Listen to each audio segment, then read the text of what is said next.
શહેરના કણબીવાડ વિસ્તારમાં એક દુકાનમાં તોડફોડ કરીને જાહેરમાં તીક્ષ્ણ હથિયાર કાઢીને આતંક મચાવતા બે વ્યક્તિઓ.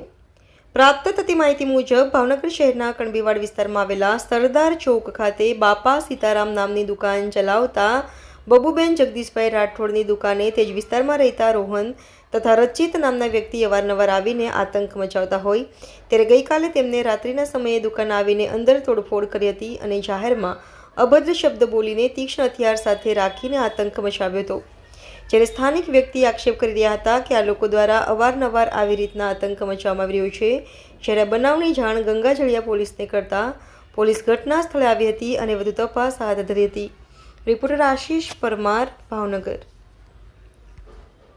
હું આવું છું કણબીવાડમાંથી ને આ લોકો છે ને, મારું નામ બાઉબેન છે, બાઉબેન ને આ લોકો છે ને વાહેથી બધું ઓલું કરે છે અમને ને વાહેથી સળિયુંના ઘા કાઢે છે ને છોકરાઓને હખેથી નિસારે નથી જવા દેતા કે અમને ધંધો નથી કરવા દેતા. છોકરા કામે જાય છે ને કામે હખેથી નથી કરવા દેતા લોકો.